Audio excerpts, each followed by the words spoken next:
Hello, everybody, and welcome to Steakdorra, the Explorers Review REL 1 and 2A. This is week 10. Tis. Ready for the HJMC, yes.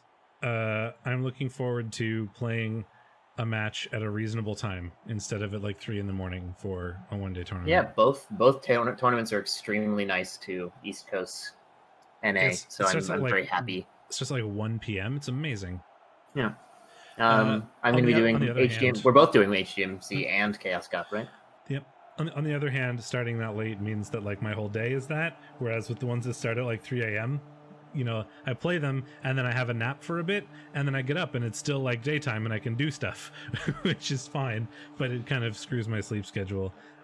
So, you know, I think this is fine, and I'm looking forward to being awake for it instead of just playing like a moron the whole time. But, you know, that's part of the fun, you know? It's just... Yeah, I mean, that time we stayed up until we got up at 2 in the morning to do the Chaos Cup, which is the last time I played this Chaos team, actually. By the morning, I was like scarcely human. It was the strangest experience. I'd like trying to think on no sleep and like after playing Blood Bowl for 6 hours is a challenge. See, I just use that as an excuse, though, right? Like, oh, my play is bad because I'm very tired. It's fine. Now I don't have that. Now when I play bad, I just have to blame it on being bad, which is... You just have to eat it like you always do. Yeah. Yeah, it's going to be fun. Steak and I usually partake in the stream, so you'll probably see us on there with like metal and whatever. I stream my own perspective generally, but for the most part, it's like when I'm playing my game, not playing my game, I just open up the other stream, so they'll probably be like, you know, the sound coming through or whatever, but my stream will probably not be useful to watch, but I will have my stream open for the games that I'm playing and that sort of thing. If you care about hanging out, but I would recommend hanging out in the mainstream because it's a lot more fun. I don't know, I have this thing. I stream all my Blood Bowl games, so now I can't not do it. It's how my brain works. I mean, last time we did the one Herringzord runs. Well, I mean, all of them. Right, but specifically... it depends on who's like volunteering to do it. Like the one-day tournaments aren't Herringzord. It's no, and it was just like the last one that he ran, which is the Cripple Cup. Yeah. They split us off into an admin group because we had too many teams, and then the admin teams just kind of fought it out on stream, screaming at each other while Herringzord tried to like keep the peace, and it was very entertaining. Yeah. Steak constantly, Steak likes to point out that he killed a delightful Pestigor with a strength 1 pogo or a triple red die. Yeah. Which, I mean, to be fair, is extremely funny. It was on like turn 16 too, so it's totally irrelevant. And I was like, well, let's go for it, and just like stood up but, the like, Pogor. Triple red die pow kills the Pestigor regen. It was a both down, but yeah. Oh, it was a both down, whatever. Okay. And then you were fine, right? Even though it was a mighty blow player. Yep. That strength 1 pogo is invincible. He's taken I've actively tried to get him killed, and he will not die. Oh, I piled him on with ogres like 4 times, and just nothing. Yep, nothing but dead. I've actively tried to get him killed, and he won't die. Well, let's talk about this week. So this is week 10, so we're solidly into the let's care about what sort of matches are relevant for playoff standings territory, and we're getting. I don't know if there's anything locked yet. I haven't actually checked, but we're getting really close to that point. So we're watching a match that is the most relevant one for playoff standings we could find, which is Not for Science and Debt Monkey, Fellas Quadadol, and I think that's Practice Makes Permanent. It is, yeah. Practice Makes Permanent. Who are both in playoff contention near the top of the table. A win for either one of these coaches at this point would just put them in first place. So it's a pretty big match because it's a win over your sort of direct rival as well as putting you at the top of the table. So that's the match we're going to be watching. Then we'll do our standard review matches and stuff. Yeah, we're getting close to the end, which is exciting in some ways because, you know, playoffs are cool. Playoffs are cool. Do we want to just go into this game then? Yeah, let's do it. Oop. Here we go. Are you good? Do you have it open? I do. Shall we? Yep. 3, 2, 1, play. Not for Science has the fame, but also Eldril Sideliner in terms of inducements. Yes, that's it, I think. We are in a wizard stadium, though. So there is a wizard for both sides, but it's bugging out for Not for Science on the replay and doesn't show. But there is a wizard for both teams because of the wizard stadium. We are missing the notable Lord Nathaniel Marr because he died. He did die. And then Not for Science immediately made a new Lord Nathaniel Marr the next game. Not for his team, for someone. He agi busted Trunkhead's human blitzer. Yeah, he's now a human blitzer. We still have the agi 5 piece, which is a nice piece to have. But yeah, this is a pretty important match. I mean, I think it's rough for the Elves. Like, Dead Monkey's team is pretty silly, and the Elves are going to definitely get beaten to death. But like, can we use the Wizard and Eldril to do something? Because that's High Elves, the Wizard and Eldril is certainly not something to sneeze at. Yeah, it's nothing trivial. But I think this one might cost Not for Science a little bit.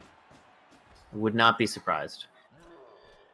Starting off with the LOS blocks. No armor breaks yet, but we still have the piling on blitz coming in. Going on the guard elf, we get nothing.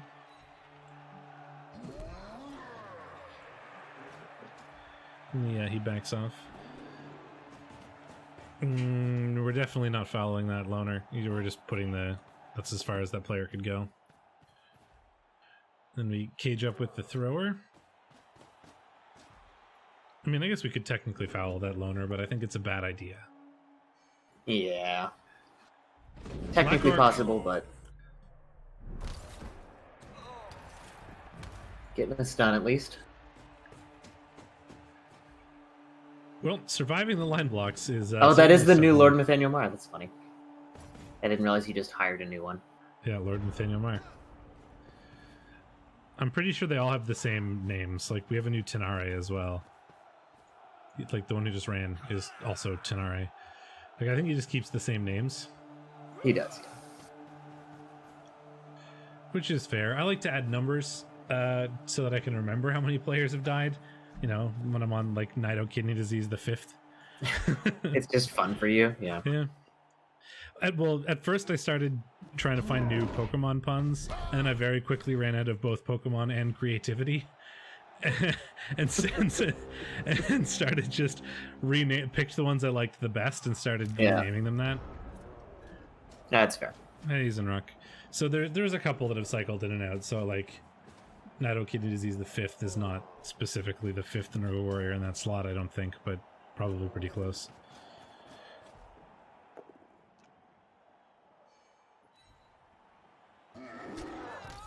That was my thought initially, Chaos Subaru, and then too many of them died, so I just sort of gave up.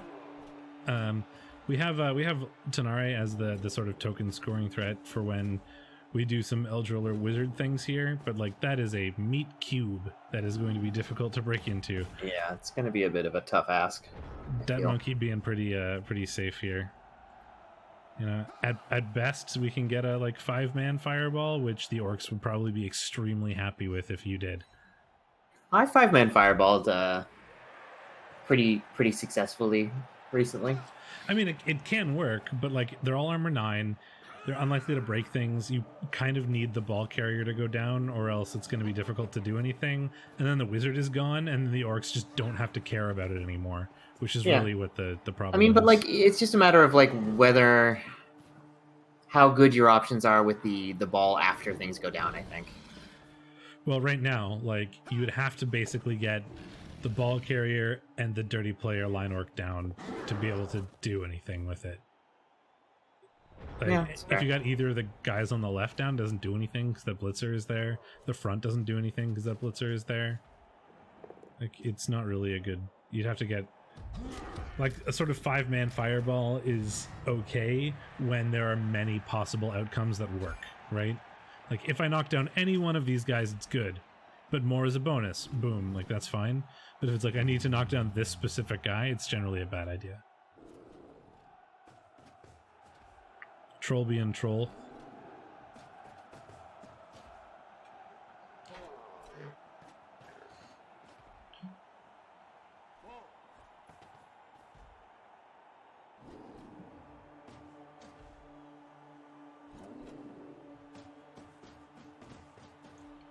I feel like we're going to see a lot of this for the first 4 or 5 turns. You know, the orcs doing the move the cage up 1 square thing, and the elves are waiting for the opportunity to make it messy or to use one of their sort of advantages. The Eldril or Wizard. So usually you don't. I mean, like when you're playing this matchup, at least as rats, I think elves tend to play the passive game a little bit more. You either like try to push them into making a desperate play later in the half where you can exploit it, or you try to immediately force an error with the wizard and like get the ball out and run into space. It's why Tanari's in the background. It's just like any turn can be a wizard turn if you leave only like a player or two between me and the ball. But yeah, it's like the orcs have to play super crazy safe, and the elves have to try to make them not play super crazy safe with whichever method that may be. You know, try to make something messy for them, or make it so that the orcs feel under pressure to score or whatever. Like that monkey's got a lot of good tools to deal with this, though. Like, yeah, so much. He's got Juggernaut for the wrestlers and like lots of tackle. Orcs are really good at this matchup usually. I mean, orcs just at sort of high TV are really good at pretty much every matchup that isn't claw spam. And even then, they can probably do pretty well at it, unless the claw also has a lot of guard. Well, the problem ends up being that the claw teams and the claw spam teams, which are very prevalent at high TVs, just take a very steady attrition on you, and orcs do not build up quickly. Yeah, that's true. And the orcs, Did the orcs mess up their cage? It's going to be a little open unless they... No, they can pull this player back, potentially. Orcs are really good to, like, 1800 or so, and then... Ooh, that pylon does leave the ball open. Yeah, you're right. It does, and but it is an injury on a, like, reasonable player, but that leaves a hole if we wanted to go in. It is guarded by 2 guard players, technically, though, like, that spot. I mean, I think you wizard, potentially, here. Well, we didn't. You could Eldril the troll, perhaps, or no, the back corner. You could Eldril the black orc. Yeah, you have to Eldril the back corner, I believe. Now we go in with the wrestle tackle on the ball from the top here. You get a 1-die wrestle tackle hit. It's true. You don't need the wizard for this. Nope. And then it could also pop out. And then if it pops out reasonably well, we have the edgy 5 player. So this was a 4+ that went well. Gets a break even. But that's exactly what I mean, right? The elves just want to try to make it so that things are weird for the orcs and they can't have a perfect turn. Because as soon as they don't have a perfect turn, you just try to take advantage of it with either Eldril or a wizard or something. So Debt Monkey, I don't know if you're here, but if you watch the replay, the mistake was definitely piling on. You could have pulled this player back to make this a lot harder. Piling on Scatter was bad, but they got it anyway. Piling did get an injury, but... It also is going to lose you the drive. So, you know... 6 of one, half a dozen of the other. Totally fair. Such a Maritimer thing to say. I know, right? I don't hear that saying at all anymore. There's the fireball. Oh, right. The orcs have one too because the stadium. Yeah. The only opportunity to get a replay or to get the ball back, but it was a bad one, and then the elves immediately got it. So. Yeah. Oh no, the elf was it only knocked down 1 player, and it wasn't. It was the 1 player where the knockdown was not important. Yep. If there was a knockdown on any of the other 3, the orcs could have done something, but that is not it. I was talking about something before we started talking about the cage being open, and I don't remember what it was, so it's probably not important. It's a good assumption. I think most of the things I say are probably not important.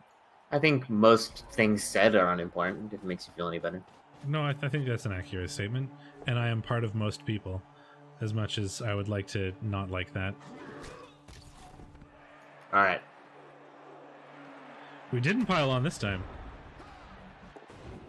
Which, you know, makes sense because we'd like to base the ball with tackle. I think given that the elves didn't have a scoring threat and were like going to have to basically just push up the field, I don't love that wizard. But that said, there were a lot of better outcomes for that wizard.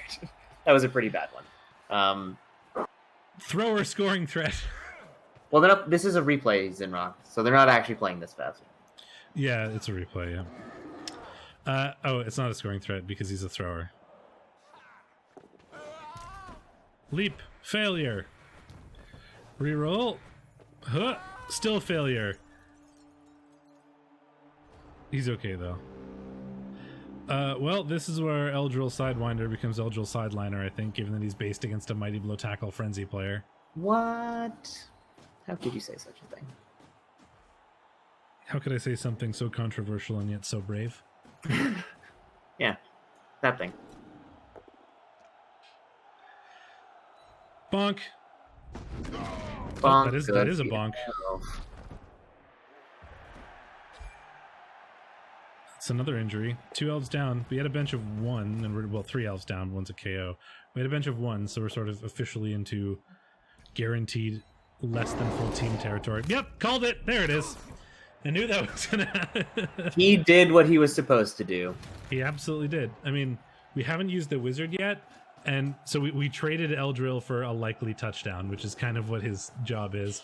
And now we're going to trade a wizard for a likely touchdown at some point in the game, and that's sort of how we do these things. So the Elves are hoping to win here, despite the fact they're getting the crap kicked out of them by just quickly scoring before they run out of players. That said, this isn't a done deal. This player is not in scoring range, right? What? I can't tell high elves apart.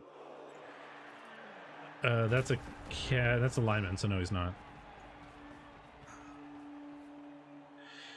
Definitely not. He's got to get up past, and there's a safety now in the back that can hit anything. So it's not the Juggernaut piece.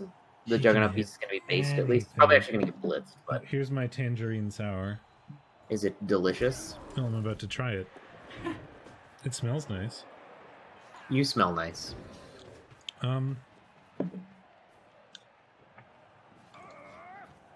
This ball okay. is safe? Question mark. It is solidly okay. It's a 4+. Oh no, with that player there. Okay, now it's harder. I meant the Tangerine Sour. The Tangerine Sour is solidly okay. This is no safer than I thought it was going to be, but Tangerine Sours are often okay in my experience. Tangerine's a really subtle flavor. It's hard to get it to come through well in beer. Yeah, that's kind of what I'm getting. I want it to be a little more citrusy, I guess, than it is. Yeah. Yeah, I think it's just like a little too subtle. 4+. Except orcs never make 4+4+. It's not even that sour either. Like, oh, it's sour, but it's not like sour. Oh wow! Debt Monkey just killing everything he touches. These last 2 turns have just absolutely removed these high elves from existence. Yeah. Good God.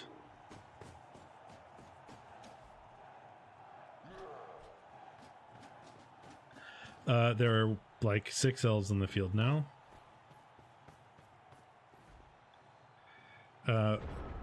We are going to score, which is nice. I hope. I feel like not scoring here would be a little bit crazy. I mean, you can stall this out. Like, what's he gonna do? Yeah, by doing this, I suppose. So you can do that. Can we get there with the...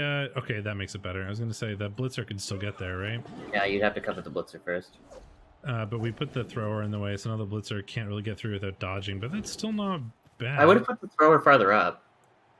There's no reason not to block those tackle zones off. Like, putting him even 1 square farther up is a lot better. It is very brave. Well, we have to dodge. We have to do 4+ dodges with that blitzer to hit the ball now. Because you can't just cut the corner. You have to go through. There's no reason not to at this stage in the game. Yeah, that's true. I mean, 4+4+. I think. Nope, we're just gonna hit him. We're just gonna hit the thrower and accept that this is a touchdown. This is some orc. Like a rat would take that shot every day, but an orc never will. Like, I think this is a bash coach thing. 4+s are scary. Well, the other thing is, I guess, if you get the ball down, you have very low chances of recovery. Yeah, like you putting the ball down. You even if you knocked the ball free, the best you could hope for, I think, was a scatter out. Because if it doesn't scatter out, the elves are likely to just pick it up and score anyway, and you don't have a scoring threat, so why not just go for removals instead?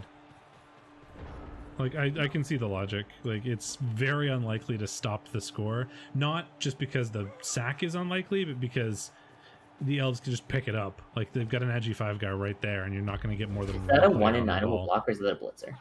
That was a blitzer. Was a blitzer. It is funny, because he did 1 in 9. Yeah, even if you make the hero play... it doesn't stop them from scoring, and it doesn't help you score, so why just not take, like, a removal if you can get one? Well, I mean, unless you could scatter it out, which was an option.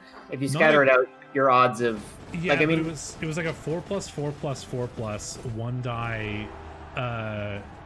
Then you'd need the 3 and 8 scatter out. Like it was a 4+4+, and then but then there's the tackle zone from the guy behind the thrower. You could run around that and still have.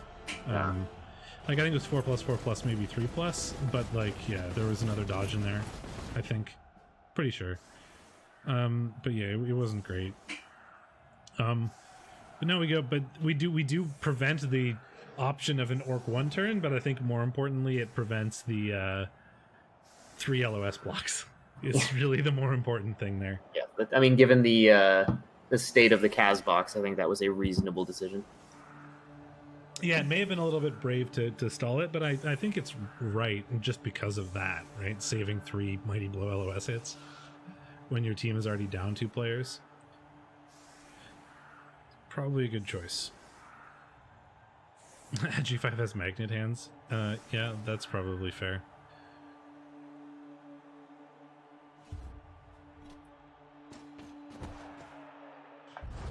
Blitz! Uh-oh. The G5 wrestle guy is on the LOS. So, if he doesn't get... Yeah, Juggernaut piling on coming in right now, immediately. That'll do it. Step on him.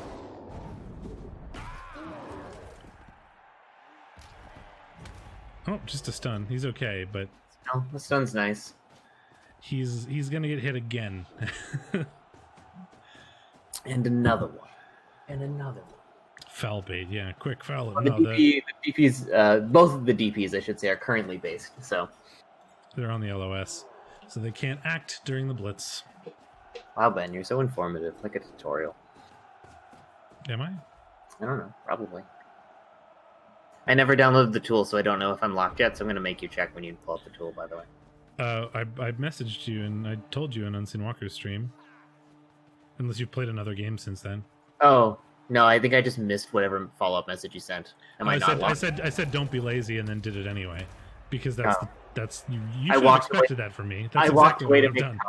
So, you are locked for postseason, but not playoffs. Oh, okay. It's theoretically possible that you could end up in challengers, but it's like 0.5 or something. Baller. If I had won, I think I would have been locked. Oh yeah, you'd absolutely foul him next turn. I mean, if I was the orc coach here, I would I'd blitz somebody, I'd make sure to have some safeties in place. Maybe like just, Lord Nathaniel Mara potentially as a blitz target or something. No, I would blitz that guy now. And then I would dedicate the rest of my team to fouling the SG5 player. Yeah, that's fair. It's a fair assessment. I mean, like I would blitz Tenare. I would then make sure I would probably spread out my black orcs a bit so that I had black orcs in various places. Make sure I have this frenzy guy as a safety, and then just foul the absolute living hell out of them at G5 piece. Right, put the black orcs places, spread them out a bit so that they're sort of pressuring black things. Places, yeah. They're slow. This way they can support things. We'll blitz somebody. Yep. It's almost as if I play bash teams. Unfortunately, no knockdown. Yeah, despite the reroll. But yeah, and then now we stomp on that elf. Get the run up. It's important, Nothing. 1 and a 2, though, so no send off at least. That's true. You can at least be happy about that, I suppose. Now you get to blitz off the thrower, the blitzer, or attempt to. This is Lord Nathaniel Meyer. We saw how deadly the first one is. Is this one also deadly? No. Dodge. It's a big ask, to kill some orcs. Dodge the catcher into scoring position. Dodge the other players out so they don't get immediately killed. Put the thrower out of movement range of the orcs, and then next turn, mighty yeet, given that we're accurate and strong arm. Oh, we're yeeting now. Strong arm and accurate. Easy. Nothing to it but to do it, You can do it. Put your back into it. I think we're dealing with radio edits and non-radio edits there. Well, no, I think both of those are actual lines from the song. We started at different points. Oh, I see. I skipped to the fun part. Oh. That's a snaked dodge into dead. Nice. Appoed into injury. Second Appo gone now, though. Oh, it's Appoed into a perm, too. Appo into a niggle. Ugh. See, this is why you need a goblin. With a goblin, this is surfable. Correct. 2 heads goblin. No, not on an orc team. But stunty dodge. Still 3+.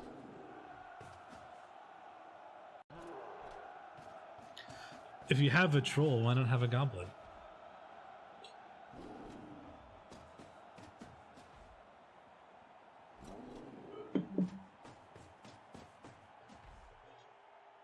I thought that was a black orc dodge when he first did it. Blork dodge! Sometimes you gotta do it. Sometimes you gotta believe in the 4+, you know? That would have been a 5+. I just like the word blork. It has a nice mouthfeel.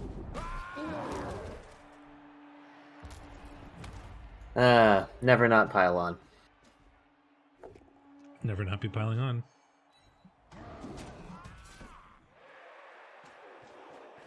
We didn't pile on there, and not because he doesn't have piling on. Little orc screen there. In the most technical of ways. Technical screen. Best kind of screen. There's another elf gone. It's hard out there for an elf. Yeah. Lord Nathaniel Marr having a rough first game. I don't know if this is There we actually go. his first. So we wizard the screen away, which is now a touchdown if we don't snake, right? I think there's a GFI here. There is, and we rolled the 1. Uh-oh. Okay, he made it. So now we get to see if the elves have enough. So we've traded the wizard for a touchdown and Eldril for a touchdown. Although we had to use the wizard on our own drive, which is not really the ideal trade wizard for touchdown time, but we still did it. It's I don't know. I think the orcs have a lot of time left, and there's not enough elves left. There aren't enough elves. If we out of elves. I mean, we are. We have 7. That could be worse. And we have the wrestle tackle leap guy. Still the edgy 5. Although we're about to take 3 more LOS hits. Like, if the next turn goes really well for Det Monkey, we have a shot. But, like, you know, with 6 turns, 3 touchdowns is pretty difficult for the orcs.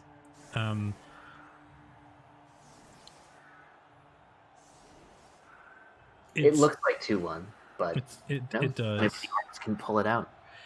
If it looks it, I don't think this game is ever going to be a win for the orcs. I'll put it that way. Like, what a bold statement. I think it's technically possible, but it's incredibly unlikely. I think most coaches here would aim for the draw, but like you're gonna have to get some really good removals on the first like turn or 2 to make sure that you can 3-turn twice. So we'll see how that goes, I guess. Short kick is a good start. Just a push is not a good start, but we have more blocks. But yeah, this has all the writings on the wall of sort of the standard like elf game where they just, there's another removal. Or we trade our inducements for touchdowns and we outscore the opponent before we lose all our players. So we'll see if that continues or we can hold on or not. Oh my god! Well, we had a good turn of removals, I guess. There's a dead elf. A second dead one. Yeah, rough game for not for science. This team has had nothing but rough games. Well, I mean them winning, but like he's running out of team very rapidly.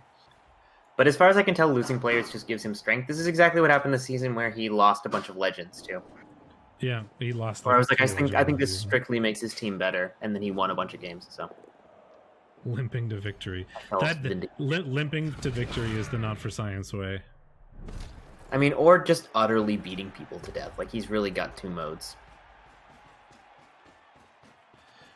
It's a very old high elf team. It is, yeah. It's older than my Nurgle team. So the orcs have a pretty reasonable shot at this now, given that there are even less elves. Fewer. There are even fewer elves.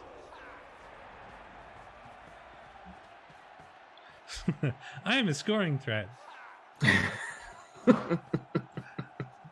I love the ambitious scoring threats from elves sometimes, where it's just like, yep, I'm gonna sit here.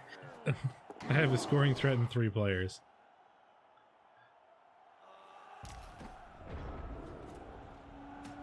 I think the name of the game here is preservation, and hoping that you have enough players to 2-turn, basically, which, I mean, is looking pretty unlikely at this stage, but... Yeah, that's very true. Yeah, because if the elves 2-turn, they win. And again, the orcs have to score pretty early if they want a chance at tying this.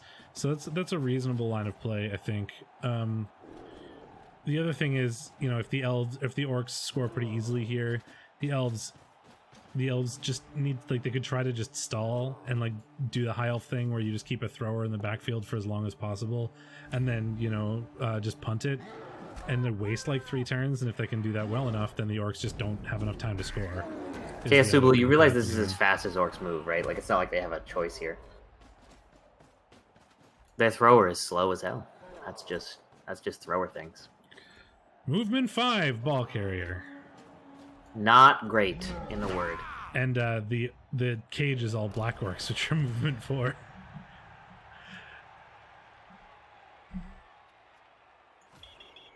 Well, niggled self-esteem has been sent off. Yeah, you could have handed off and just scored then on one of with like the blitzers or something. But the elves are going to do this. Like, they're going to just throw that uphill. If they just waste 1 turn, 2 turns, you lose, right? The orcs have to score. But they roll a skull both down on the sacker and then get knocked out. If that was like... If we put the ball on the floor there and it prevented the orcs from scoring for like 1 turn, that basically ties it, right? Or I mean wins it for the elves. Or they just needed to make it awkward, and they unfortunately rolled like that. If that went well, that could have been the game. Yeah, no, easily. Yeah, no.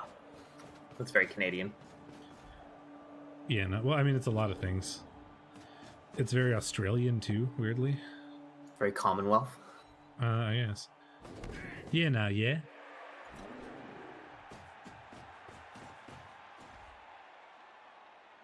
I've been handed a bowl of steaming pasta, so now I must be patient. What sort of pasta? Shells with a tomato sauce, some veggies covered in Parmesan. Looks very simple. We're kind of scrounging today, so. Fair. We give it to the blitzer, so the blitzer can score. It was 2 GFIs to score, or a 3+ to score. I think the 3+ with the reroll is better. But that's the one I always mix up in my brain. Sorry? It was either 2 2+? Yeah, with a 2 reroll. 2+ is better than doing a single 3+. Even with a reroll? I think particularly with a reroll. Well then, yeah, so this one I always get backwards. But that means we get SPP on the blitzer is the other benefit, rather than the thrower, who is basically done. Like, he's got block, kickoff, return, and edge. I mean, I guess dodge wouldn't be bad, but...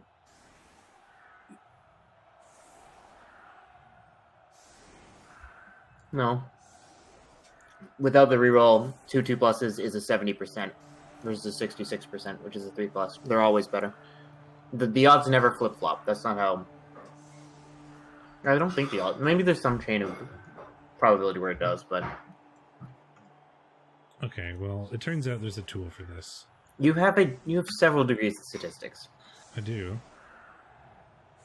That doesn't mean... Normally I say math, and it makes you mad because it's wrong. I'm also a programmer, which means that I am lazy, and since there's a tool that already exists to do the thing, why would I do it again?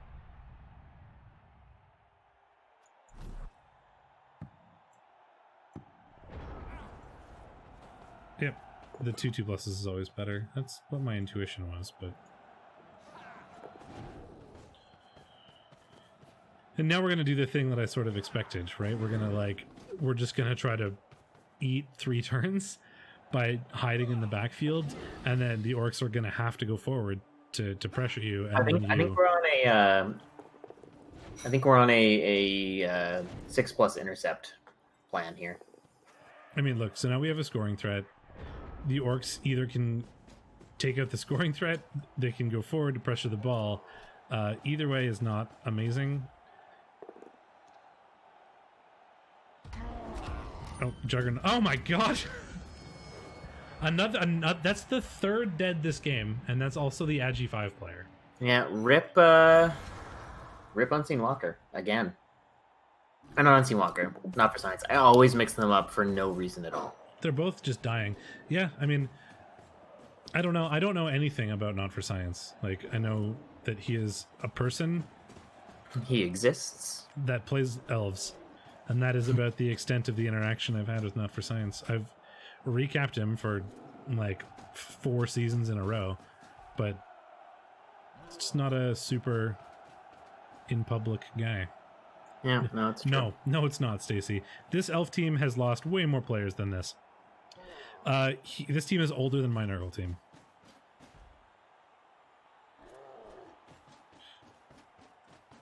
What does Deadman ever die?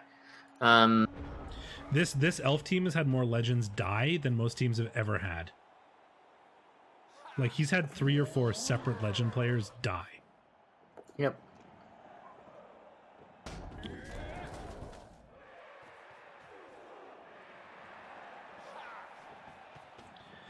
But like, so the initial plan, I think, there was to just try to 2-turn, or at least, 3-turn in a weird way where we have like the 1 scoring threat.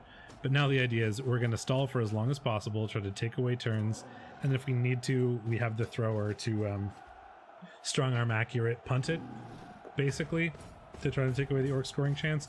But if we get unlucky here, the orcs do get lucky, that could not work out very well. There is a potential hit on the ball here.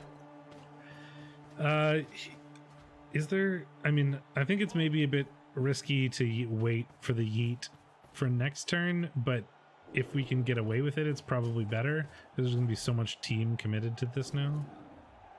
But the yeeting there probably wouldn't have been a bad idea.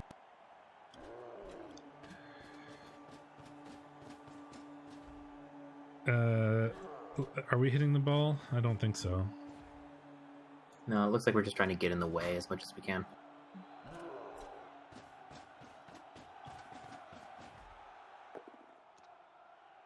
There's a POW. Another armor break. No injury this time. I mean, the injury symbol as the like logo for this orc team, I think, is very appropriate. Yes. Time for a yeet. Will it be Yote? It is a no reroll Yote. So. That's not really far enough. It's almost far enough. If it had scattered up, it would have been disastrous, I think, for the orcs. We're looking at a pretty long pass here, I think.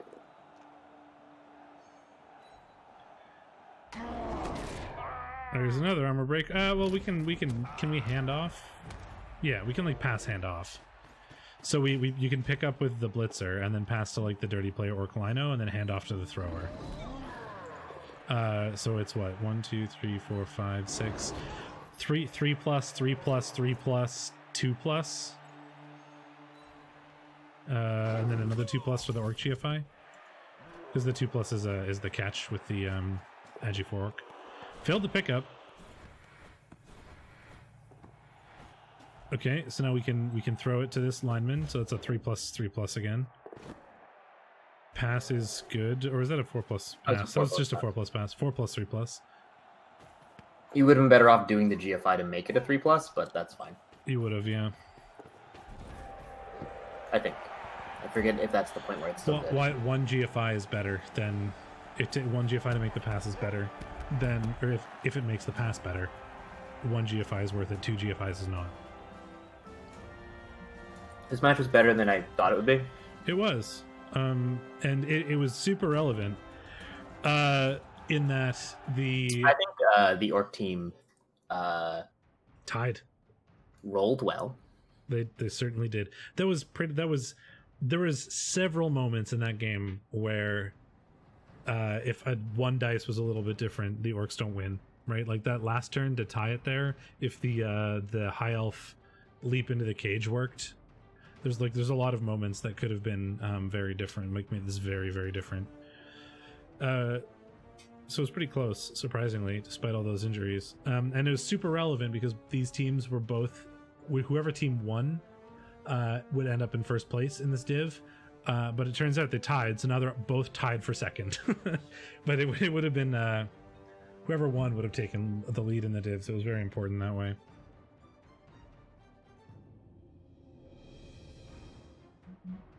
I mean, the orcs got 9, 10, 11, 12, 13, 14, 17, 19, 21, 26 SPP. Yeah, but how much did Not for Science lose? A lot. I mean, that's what we can move over to REBBL.net, I suppose, now, and we can investigate that if we want to. This is the wrong division. If we wanted to check that. This one. So 21 and 63. So they lost 84 SPP to dead. Nice. There's a niggled catcher with 8 SPP, but he's not fired because this is Not for Science. I know a lot of people would fire him. Not for Science will not. I promise. Does Not for Science have 200 SPP to lose? I guess because of Fen and Row, yeah. 80, yeah, 84. Some people would fire this guy to make it 90, 94, but Not for Science won't, I promise you. So let's go to Div 1, shall we? Div 1 is doing Div 1 things, and it's not Superfed this time. It's Ramaset and Cullen, weirdly. Well, to be fair, we are a day late, so that's fine. Oh, but they had played. I updated the tipping comp sheet on Wednesday afternoon at lunchtime, and they had already played. So,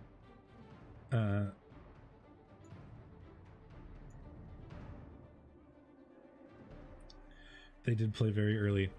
Okay, so first we had the this match was also pretty important for Div 1. This was the other contender, but like, I mean, Holding just won 3-0. It probably wasn't going to be terribly entertaining, but this one was sort of important because Holding winning here makes a pretty big difference to the standings for the table.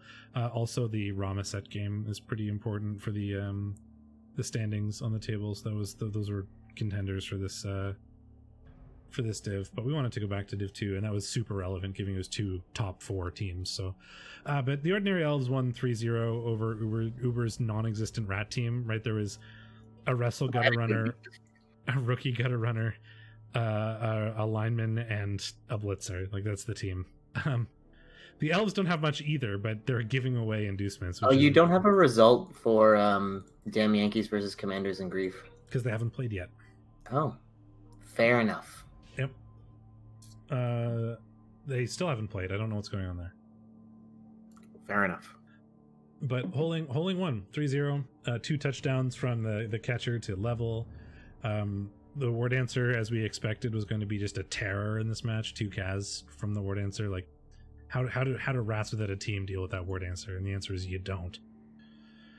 Yeah, you just ignore it and hope it goes away. And if it ever falls over, you kick it in the head. Yeah, we had Hack Phlegm for the rats. Dead lineman, badly hurt. Hack Phlegm, the only gutter runner with skills, got MNG'd, which is annoying for the next game. But we did level Spectator, which is another good anagram. Man, how are there so many anagrams of catastrophe? I still love this team. It's a tragedy that they didn't get more nominations for theme work. And I will harp on that until the day I die. But yeah, that rat got 2 completed passes to level, which is at least something out of the game, but not a whole lot. Uber's having a bit of a rough season right now. I know the feeling, Chaos Subaru. My games haven't been relevant for 2 weeks. However, since I won my last game, I no longer have a chance to finish below the team that quit mid-season. It's just pretty funny. I did lose to that team before they quit, to be fair, so I had a disadvantage in that battle. But I'm all right, then Superfed and Chaos Subaru. I think we thought this would be a Superfed game. Although it doesn't look like Chaos Subaru really managed to get that much done. Oh no, there are a lot of KOs. I saw one cast. 9 removals on 19 breaks. It's about average. Yeah, I just looked down and saw the 2 casts and was like, wow, the Chorfs had pillow fists on, but no, they were just all KOs. Yeah, Subaru doesn't have a lot of piling on, and one of the ways you deal with rats is just by liberally piling on. Liberally apply piling on. Yeah. Apply directly to rat. Yeah. So there were what, 19 armor breaks, 7 KOs, 2 CAS. But it turns out unless you actually keep them off the field, if those KOs come back or if they're not on the right players, it's going to be really hard for the Chorfs to stop 3 touchdowns coming from a natural one-turner. They're not necessarily natural one-turns, but like a player with movement 10. We don't know that from just looking at the dice log, but there are 3 touchdowns from an incredibly a player who is significantly faster than the entire other team, like over double the speed of most of the other team. But that does level Carter Cruz, so we have another legend rat, and this game was played really early, so we went and we looked at it a little bit during the last recap, if I recall correctly, because there was the choice here was something that Superfed wanted us to see, and we ended up talking about it. It's leader on that one turner. The thought being basically if the one turner stays off the pitch for most of the game, you have a guaranteed reroll for the one turn, which is kind of interesting. Plus, it can do some TV things for the rest of the match if you do have to force use him. But we talked about that last recap, so if you want to hear our thoughts, go watch the last recap. It'll be interesting. I don't think I've ever seen that before. I think it makes sense, but I don't think I've seen it. So I'm interested to see how it like pans out and if it works. It's a fun experiment. I've eaten it and I exist now. So Volcano and barbecue pit crew. So the Chorf off. We just thought this would be a bit easier for like in a Chorf off. The team with better removal potential has a bit of an advantage, I think, is what we talked about last week. Yeah, so even though Volcano was the underdog, he has more straight like claw mighty blow, which is very important in this matchup because it often ends up in a scrum. And if you're just stunning your opponents, you're winning the scrum. Yeah, that's sort of the other thing, is that there's potential. I think I said that there's a little bit of TV manipulation that can kind of happen if you have that option as well. You can just drop a reroll if you really need to, and you want to like not give away a wizard or whatever, and still have rerolls available and be okay with it. And if you keep rerolls and you do end up using all 3, now you still have a guaranteed reroll for the one turn if you don't field the player. Anyway, so we like Volcano had more removal potential but got out removed. But won anyway. Yeah. Even block, even armor breaks, more or less. The 21 breaks for Volcano resulted in 4 removals. The 20 breaks for Barbecue Gamer resulted in 9. So I have no idea how Mongoose won. There's also some fouling because there were 5 KOs and 5 CAS suffered by Mongoose, and then 2 CAS and 3 KOs suffered by Barbecue Gamer. Yeah, that's impressive. Like we thought this team would have an advantage because it's removal potential. Otherwise, it's the underdog. Sometimes the armor gods are fickle. Yeah, but it got out removed and still won, which is interesting. So well it wasn't even the claw palm. Mongoose. The Barbecue's pick crew, the claw palm did nothing. Dauntless pro thing or guy, yeah, got no CAS. Kansas City ribs, beef ribs, and baby back ribs. Baby back ribs always picks up a lot. Away from leveling up burnt ends to finally get probably block on the stat freak hobgoblin. And we're 1 SPP away from leveling baby back ribs. The second of another chance at claw. Beer can chicken did level hobgoblin, but it's a hobgoblin, so like whatever. We're 2 SPP away from Marnak fast legs, but he was 2 SPP away last game as well. Our TDs came from the dodge hobgoblin and a rookie hobgoblin. The 1 CAS came from the expected I wonder if this was a wizard or something. It might have been. I don't know what the inducements were. But there were inducements on behalf of Mongoose. Then we had Pit Crew lost $20,000 in this game because of spiraling expenses. I know that feel. I've never had spiraling expenses. It's something you get very used to as an Nurgle team. All Stars of Chaos and Grungy Desserts. So Locus and Stouticus, big sort of killy Chaos team versus a Nurgle team that is a little bit worse for wear and kind of slow right now. Oh my god, even slower because Jelly Roll Mai, the carrier, just got movement busted. Oh yeah, this was talked about a bunch in the Discord. Like, oh my god, I didn't see that. Stouticus just doing the strangest, like, I don't know, dwarf Nurgle hybrid thing going on right now. There are 5 movement busts in a row. 3 of the Nurgle warriors and 2 of the Pestagoras are movement busted. That's nuts. Yeah, it's fucking weird. There's a strength busted Rotter too, who I think should probably be fired. Probably will be fired. He wasn't in this game, so he's also one of the players from the Uber's team, Managram Catastrophe. Yeah, Locus looks like. Well, what are the removals like? 18 armor breaks got 7 KOs and 2 Cas. So I mean, yeah, moderately favoring Locus with only 1 regen. It looks like so. Mm-hmm. And Locus has a pretty big bench, and if those KOs didn't come back, that could very easily. Yeah, that's the bigger thing I think is that Grungy Desserts had nothing to fall back on, and Locus did. So yeah, and sort of 2-1 grind basically, right? And when there's no fallback, there's a bench for Locus, not for Grungy Desserts. Locus was also able to level the warrior, which tells me that he was very in control at the end of the game. Yeah. Probably, like that's almost certainly what happened there. So TD on the warrior, yeah. Another one came from the ball carrier, and he gets, I'm guessing, Claw. Oh, he hasn't picked it yet. Yeah. I mean, given that he already has Mighty Blow and it's Locus, I'd be very surprised if that wasn't Claw. Yeah, I mean, even I would take Claw there, but I don't know that I would have taken Mighty Blow. But yeah, I probably, given that I already had 2 Claw Mighty Blow warriors, I probably would have taken Stand Firm instead of Mighty Blow there. But oh well. Then we have the Bogue Bombers and Voltrex Vanguard. Ramesset pulling up a 2-1 win versus the humans. I think that's kind of tough. This is also important for the standings. I saw the dead at the bottom there, and I thought it was Dan Diedler for a second, the hero lino, but no, it's Nate Gaskins, who had leveled but is now dead. So the Bogue Bombers, they got 9 armor breaks, which became 2 KOs and 2 Cas on the Voltrex Vanguard. Humans took basically equal removals. It looks like 3 removals for Rama, 3 removals for Bogue Bomber, so there was some extra stuff in there, I think. Yeah. One of those being the movement strength catcher is a pretty big deal. Yeah, he leveled up and took dead. Nick Gaskins, yeah. But Calbra and Starseeker got badly hurt, so that's a pretty important removal. But Rama said one anyway. I mean, if the elves and humans are pretty similar on removals, the elves just kind of have an advantage there because they're all at G4. Yeah, it looks like they were rando Cas too. Yeah, I'm not seeing. It was like a random block from the blockless catcher and from the strength up guy, like not even the Mighty Blow. That is very fair. The level is from the MVP, so he leveled posthumously. Yeah, at the end of the game, they just slap a ribbon on him. on his decaying corpse. Just pin a medal to him, like, you did good, buddy. Now, into the dead pit with you.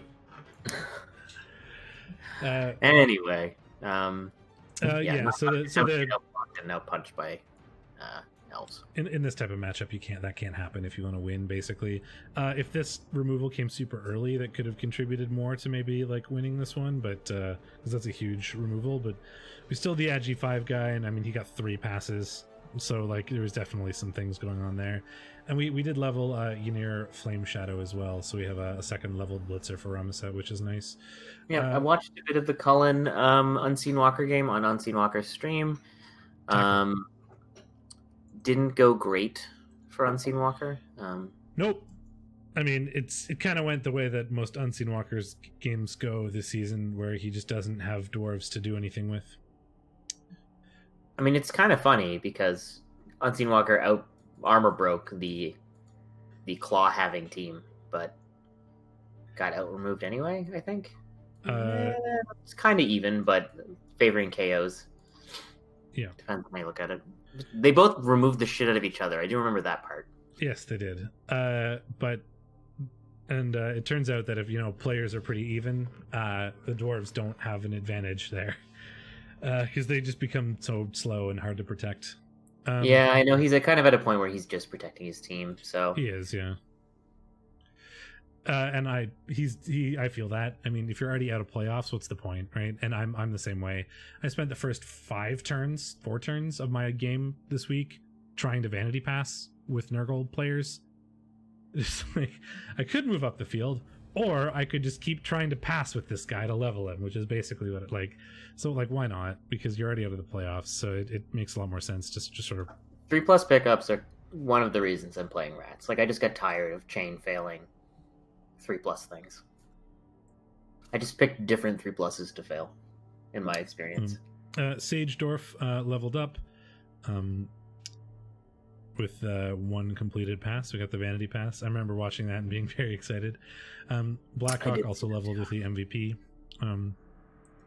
Touchdown comes from Simohaya, the Finnish, the White Death, I believe is the nickname there.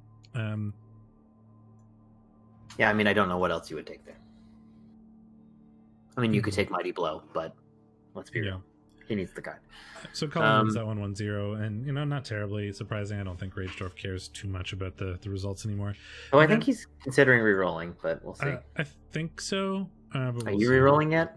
No, I'm just not going to. With Blood Bowl 3 around the corner, like, there's no point. Why start a new team when you might roll plus strength? That's true. Well, why start a new team when we don't know what's happening with Blood Bowl 3? Right? Like, we'll see. Fair. Spoilers, it's going to come out and be terrible, Probably, but I mean, like, will we do a Rebel team in a Rebel League in Blood Bowl 3? There'll still be one in Blood Bowl 2. I don't want to make a new team and play half a season. The stance of the admin team at this point is that it's concurrent, but we'll see.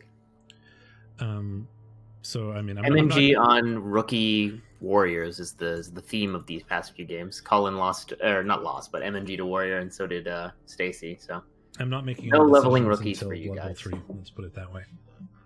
Lumi only able to pull out a tie against the kill stack. Not actually that kill stack, but not really.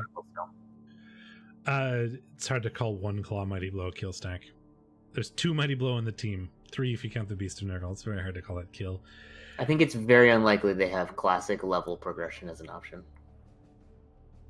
I think they will stick pretty strictly to the 2020 rules.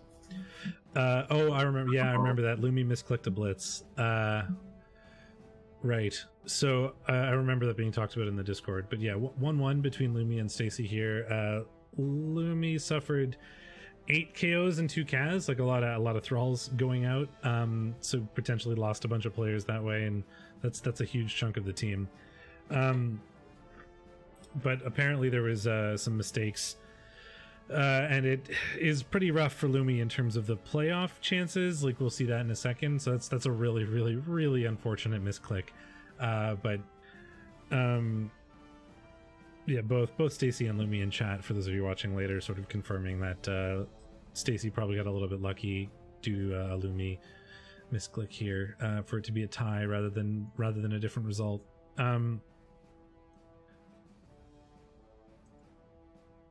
So let's go look at the playoff standings. So recall there's a game that's already been played here. I think it's Ramaset's game has already been played here. So Ramaset is actually potentially.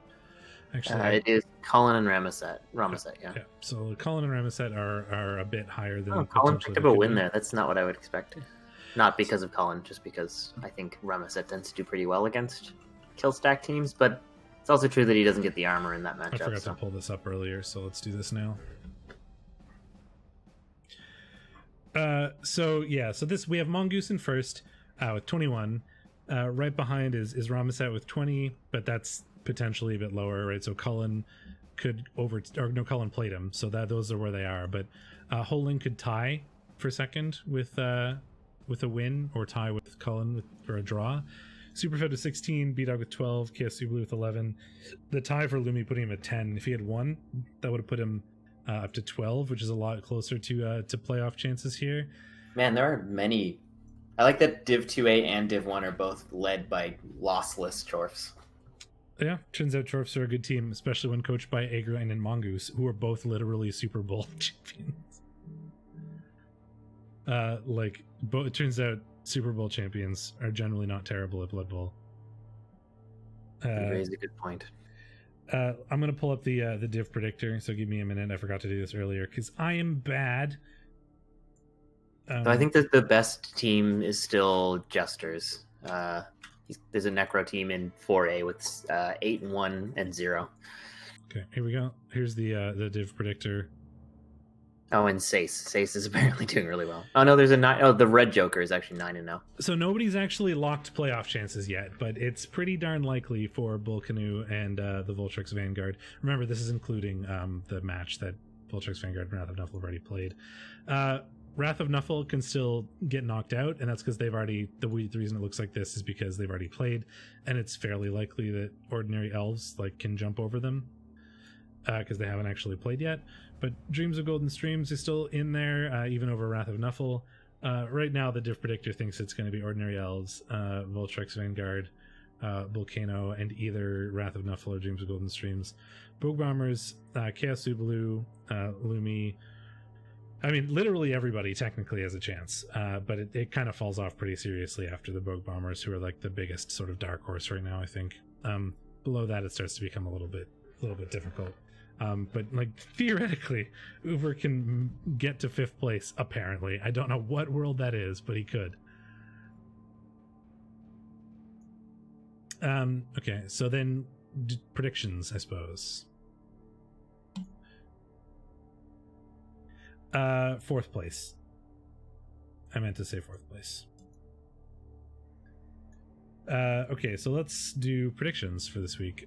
Ordinary Elves and Luminous. So this is a big one, right? Ordinary Elves want to win this to move up. There's a lot of big games this week. There's also Fed and Mongoose is loose. That's very important for Fed, yeah. They are playing in 2 hours. So we have Lumi and Holing. So the Elves are going to get 500 and something, 560k. I always think Elves should beat Vampires, and then every time Lumi wins. So I don't really know what to say about this anymore. I have no idea. I don't know either. He does have a Mighty Blow tackle Vampire, so that's something. The Strip Ball Strength War Dancer is a pretty big deal, I think, given that there's actually no sure hands for Lumi. But that's basically all we have going on, I think. The Agi guy is Strength 1, which he's still Agi 5, which is nice, but that's not exactly very difficult for vampires to do things to. And the tree is entirely irrelevant. That's 160 TV of 1 LOS block a drive against vampires. It ties up some thralls sometimes, but yeah. Very often you can just run up a vampire to it, Hypno Gaze. The thralls run away. Or if on offense you just don't mark it, and on defense you put 1 thrall next to it and then spread out your LOS. It can technically move. Not very fast. Oh man, I have movement 1 trees in Imperium in a tournament that I'm in right now. Just as a side note, the sponsor was add up your armor value, basically. The higher the total armor value on your team, the more points you get. So I was like, cool, I'll play Alliance of Goodness, give them 2 trees, and fill out the rest of the team with dwarves. Because that's just a boatload of armor, and I'll get the sponsor, and it'll be funny. And then some idiot had to go and play Waterlogged Pitch. So now my entire team is movement 2. I have a whole team of movement 2 dwarves, some movement 1 trees. It's incredible. That's pretty. It'll be really, really bad. I have no idea how to predict. You think Lumi is due for a win? I think Lumi loses this most of the time. I feel like it's going to be pretty good. Which means that Lumi is 100% going to win, but there's nothing I can do about that. So, yeah, I don't know how to predict this. I think I'm going to cheat a little bit and go with the Ordinary Elves, given that this is an important one for them and they're near the top of the table. They need to win it. Why do you call that cheating? I don't know, because it feels like I'm using not the direct matchup to predict. I don't know, in my mind, a prediction should just be here's a team, predict it, and not include external factors. So including external factors makes me feel like I'm cheating. Stacy and Ragedorf. Sorry, Unseen Walker. But having watched you just get killed by Chaos, I imagine you're also going to get killed by Nurgle. We are missing a Nurgle warrior. But it's not really an important Nurgle warrior. There is only 1 Claw Mighty Blow, actually. So what's the guard situation like? What was your pick for the first one, by the way? Because I picked the elves.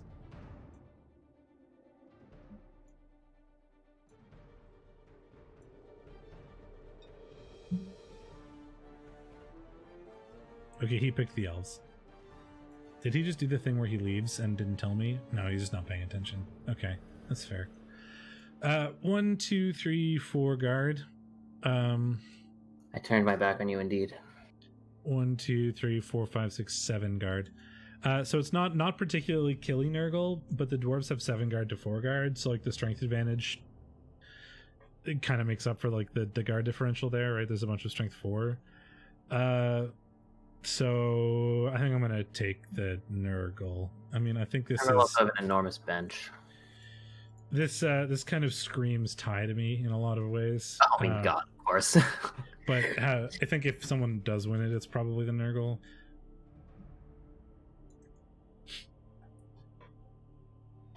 And I mean, it's a dwarf team with no bench. Like, sure, they could induce a bench, and they probably will, but every removal is going to count for a lot, and you're likely to get some with all those niggles floating around. Cullen and Ramaset have already played for some reason, so we can't predict that.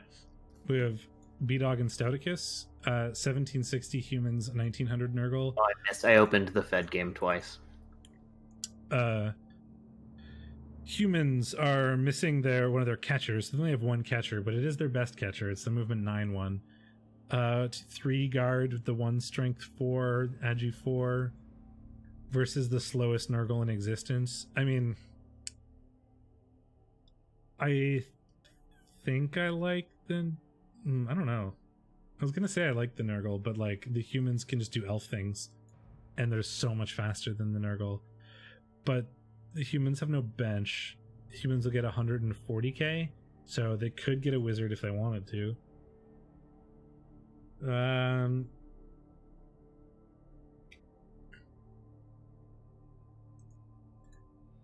I don't know.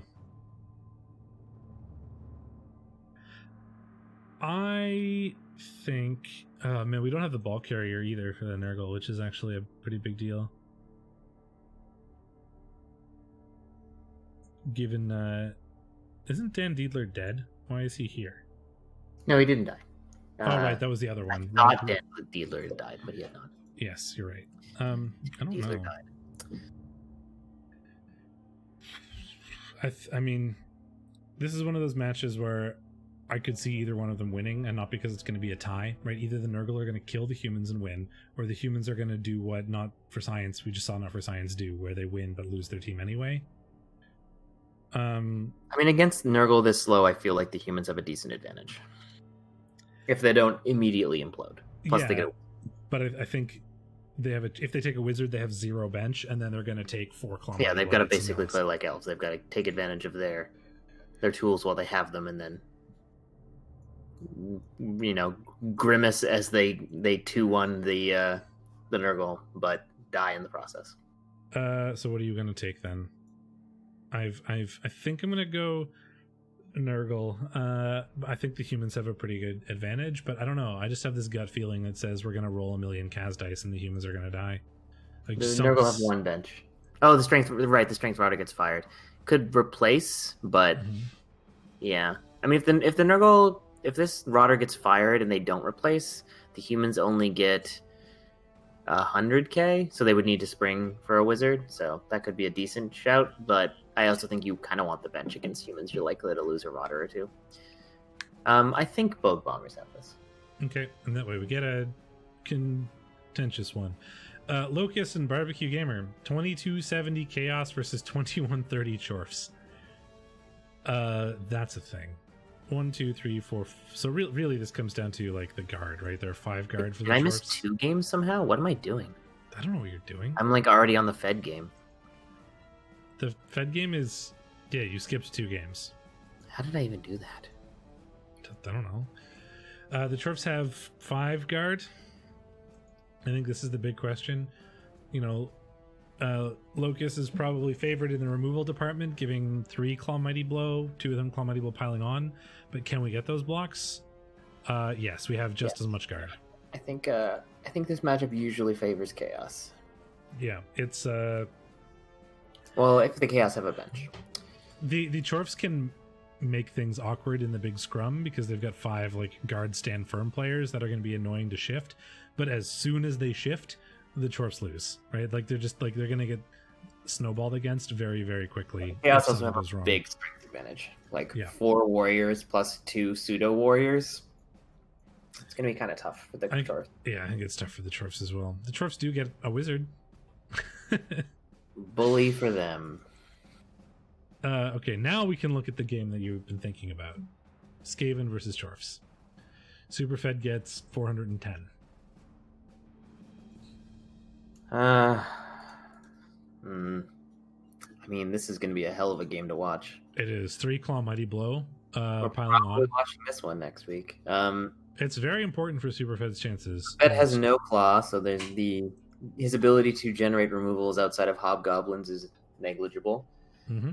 You think Volcanu doesn't lose? I don't hate that bet. I think the Bull Centaurs are going to be really tough for Fed to deal with, in particular fast legs. Yeah, the tackle juggernaut, break tackle, Bull Centaur is, that can keep up with a gutter runner without too much difficulty. Free 2 dice, Megan Rain. Yep. Fed does have a 1-turner. Which is always something to keep in mind. Yeah, it's a reasonably good 1-turn. It's got the Agi 5 dodge and all the reliability built in other than the catch. Well, the dodge doesn't really count because tackle. Sure it does. I mean, there's no way to make tackle on every single line in the back, I think. The Bull Centaur has tackle, so maybe. Maybe with 7 you can do it. Probably. I don't know. I'm too lazy to figure it out. Well, because you don't care about I'd have to look at it. I think you can do it because you don't care about stacking the tackle zones together because it's still just a 2+ because of 2 heads. I know you do care because it's a 3+ to go through the middle. So never mind. Don't mind me. I think you can do it. You can do it with 6 drawers. Okay. So he doesn't get the dodge reroll. It's true. But it's still, not terribly. He's probably gonna have a reroll with the leader for that, and the 2 heads makes the dodge pretty easy, and we have the reroll for the sure feet part. Megan Rain is fairly useful, although the fast legs again, the sure hands Bull Centaur kind of negates that pretty seriously because it's strength 4 sure hands, so the strength 3 strip ball gutter runner is suddenly not as useful as it is elsewhere. But if the ball is on Marnak Fastlegs, then Marnak Fastlegs is not blitzing things. But, I mean, there are chorfs to do that, I suppose. I think this one is going to be harder for Superfed than a lot of the other Bash matchups. I mean, he tends to be pretty good at them, and he tends to win them, but I think this might be one of the harder ones just because of how the team is built. On one of the other chorf teams, I'd probably say Superfed pretty straightforwardly, but I think this is a lot more complicated. Oh, I still think Fed wins. I think Chorfs are actually not amazing against rats, and I think that Fed is going to have a wizard to deal with the Bull Centaur ball carrier if it works, and 25% of the time it doesn't work. So screw it. You predicted Fed, which means he's cursed, so I'm going to predict not Fed and try to. I mean, it is late season Fed, which is when he starts to lose his juice, but I don't like that. I don't want you to refer to Fed as having lost his juice. Would you prefer Mojo? I mean, that's a bit better, actually. It says a lot. Yeah, I mean, I don't know. I think Superfed wins it, but mostly I want to try to get more points in our prediction, and if I predict the same as you, it's not going to work. So let's just have an opposite one, but I think more often than not, Superfed probably wins this one. Then we have Uber's non-existent team versus a Chorf team. So it's the same thing, but with less team. Less team. Less team on both sides, really. Yeah, but less teams in this case means a lot less reliability for Uber. The one thing about Chorf games is that you do have to reroll a lot of 2+ dodges and things like that through tackle zones, and you can't really do that if you don't have any gutter runners. So and most of the loner line rats that end up getting marked. 3 gutter runners. Wow, OP. Yep. Yeah, I think I like Chaos Blue for this. I think she can probably pull it out. I think I agree with you on that one, especially since there's a bit more of a chance for her to make playoffs than Uber. Like there might be a little bit of a dejection. The Ubers and Unseen Walkers and me's of REBBL have kind of given up on the season, I think, in a lot of ways. So we probably won't have a super try-hard play. Okay, so that's that week. Let's go to REL 2. That's the wrong 2. That's your REL 2. This is the right REL 2. Okay, so yeah, for some reason this game hasn't been played. I don't know what the deal is, but the week hasn't even been rolled yet, and I'm not sure what's happening there. So I can't tell you, but we can't look at a result for this game because there is no result for this game. Then we had Self-Hating Dwarves and A-Grain in what is the most like predictable tie that you ever could have imagined. The Orbs, the Orbs. I tried to say the Chorves and Dwarves tied. MNG armor bust, movement bust on the orcs though, or dwarves. God damn it, Ben. I don't know. My brain isn't working right now. Is kind of unfortunate. I mean, the armor bust on a Shorf blocker it's not fireable, but it's annoying. Same thing with this Troll Slayer. You know, that's a movement 4 Troll Slayer now, but he's also Juggernaut, jump up, piling on Mighty Blow, tackle. Like, you don't get rid of him, but you're sad. 2 MNG Hobgoblins and a level on Ham, the blocker. Wow. Eyes and Mike throwing 42 blocks and getting 5 breaks. It's pretty sad. That's an Unseen Walker game right there. Yeah. He does only have 2 Mighty Blow and or 3 Mighty Blow, and he's going up against also mostly armor 9, so it's like not, I guess, terrible, but it's pretty terrible. But they tied, right? They, you know, I don't know how to describe this game in any other way other than they pushed forward, did punchy things, and each scored in their own drives, very likely. We watched this game, so we don't need to check that out. BME versus Mynimo. BME won, which I think is what we thought would happen, right? It's what I thought would happen, I think. Why does it show that that's not... Oh, no, it's not what I thought would happen. I think it's what you thought would happen. And I was wrong. Yes, that's the correct thing. I was looking at the wrong sheet. Yeah. I predicted that okay. We're talking about different games. Yeah, you were right. I was wrong for the head collectors and the Horn Stars. The armor breaks in favor of the Horn Stars, but not really the 7 removal. 7 BME took 7 removals. The Horn Stars took 9 removals, but almost all of the removals for Mynimo were KOs. So they would have come back, like, at least on average, you don't fail all 8 KOs. So we had more players generally than BME would have because those injuries stayed out. With a dead Wrestle Beastman, we have an MNG rookie Beastman and a badly hurt loner Beastman. Not for Science leveled though. The REBBL head collectors, not for Science, has picked up block, but is also movement busted, in which is very appropriate for a not for Science player. Oh, and now he can hire a Mynimo because he's collected another head. Is that how that works? If you kill a player from that team, you get to name one after them? If he kills a player, he gets a new one. So then why doesn't he just play Nurgle and actually collect them? He wants to be good. Oh, that's fair. But yeah, so like the Kaz were relatively even, but one of them being all KOs versus all Kaz. It makes a big difference there, but it also depends on when they came back and when they happened and that sort of thing. BME did manage to like win despite the removals, but they were not terribly important removals, and they're mostly on rookie Beastmen. So we got both of our touchdowns on the good ball carrier. Maybe a little bit of potatoing, perhaps. Here we fall in Yayo. Oof, armor bust on a rookie Nurgle warrior who had just picked up last game, I guess, picked up its first Kaz SBP. Back to the drawing board with that one. Yeah. 3 levels, all of them on Rotters. Just Nurgle things. He did complete a pass for one of them, so he was kind of asking for it, but... I mean, it could have not been a vanity pass. Maybe he needed it to score. You never know. Hua of the River was definitely a skink. Can you do it on Stunty for Nurgle's Rod? No. Oh yeah, so it couldn't have been a skink. Hua of the River. I've definitely seen that default name before, but anyway. It could have been a Saurus. Maybe. Because Saurus are strength 4, not 5, so they can become Rotters. So that could have been a Saurus.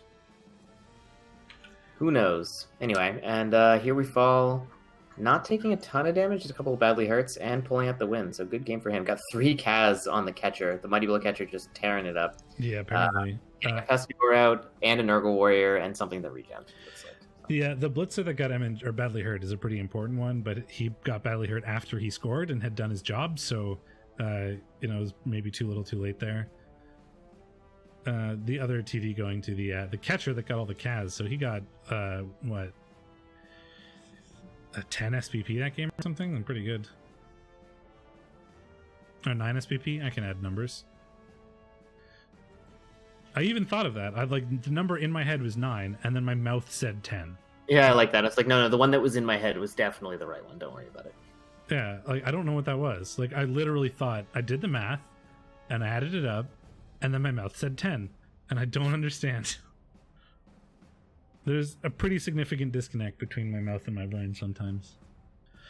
Yeah, but 3 Rotter levels. I'm really interested to see what those are. Because, what do you do with 3 Rotter levels? 3 Dirty Player! That makes sense! I mean, I would have considered, Wrestle maybe on one of them, but 3 Dirty Player is very Nurgle. That's fair. It's really funny. Okay, well, yeah, here we fall wins that one. The Yield Guard suffered 1 KO and 3 Kaz, and then 6 KOs and 2 Kaz on Elves. Elves doing probably, if those came late, which they very clearly did, given that one of them was injured after they scored, that right there is probably what did it, right? You score, and as we saw in the Not for Science game, as long as you score early enough, sometimes the other slow team just can't catch up. You get the 3rd Dirty Player, so you have 2 Dirty Player when one dies, yes, or when one gets sent off. Sir Kodiak and Tech 19 0-0 is a bit interesting here. That's not really the scoreline I would have expected. If they were going to tie, I think they would have tied 1-1 or something. But I think the Necro probably had a pretty reasonable shot at this one. Yeah, I mean, I thought the Necro would win this, but looks like maybe something critical failed. I mean, that's 60 blocks from the Nurgle versus 27. Just that's a lot of hits. 60 is a pretty big number of blocks to take. 20 armor breaks, 5 KOs, 2 Kaz is not a lot off for that amount. They did induce the chainsaw. Hack and slash the chainsaw. But I expected 2 Agi Wolves to be able to do 2 turns, right? I mean, we had with 2 Agi Werewolves and the opposing team being movement 6 at best, it shouldn't be too hard to get a touchdown out of that at some point, but I guess we weren't managed to pull that off. Well, Monster Bash has induced a chainsaw a lot of times. This is the 3rd or 4th time we've seen it. They seem to like chainsaws. Who knows why? But yeah, I'm really surprised there wasn't at least a touchdown from the Wolves here. So there must have been something fail at some point. But 2 Kaz from the 1 Agi werewolf, the one who's not designed to kill things. He's Agi and sidestep, and he picks up 2 Kaz. It's kind of funny. Kaz coming from the Beast of Nurgle, the ex-wife, and the Strength Warrior, which puts him 1 SPP away, which is really nice. Leveling that Strength Warrior would be awesome. There's a lot of ways that he'd be super valuable. I mean, if you just want to have a really reliable hitting piece, you have the Mighty Blow Claw Path, and you never need assists on stuff. If you want to be a roadblock, which is generally a pretty good choice for that, Guard Stand Firm, you could have a mini Beast of Nurgle with just tentacles and have 2 Strength 5 tentacles pieces that are pretty reliable. One of them being pretty reliable is really nice. Sorry, I was just getting work messages. Yeah, I'm just surprised this is a tie. I would have expected. Yeah, this to I mean, be a win. this screams something critical failing. It looks like the Necro were very in control this game, and yes, actually, there's only a couple of them floating around. Wolf, most of them have been killed. I've seen a couple of them die, and I cheer every time. Yes, the ex-wife is Nurgle or is Metal's Yeah, there's a Nurgle. One of his Pestigors still exists on Sean Mann's team. One of his Beasts of Nurgle exists on one of the other Nurgle teams. I mean, the Nurgle Warriors exist on one of the other teams, either in this Div or Div 1, but there's another one. I think it died recently. Maybe. I don't know, but there's a couple still floating around. Anyway, I'm very surprised that's a tie, given those two Agi Wolves. Then Fragile and Limp versus the Sterling Hornets, Logos Mani and Clan Thulu. 2-1 for the Dark Elves. Here's the new Lord Nathaniel Marr, because he got right. That's the new one, right? He got. Oh no, that was Trunkhead. Yeah, that was Trunkhead that has the new Lord Nathaniel Marr. This is just the better one because he's still at G4.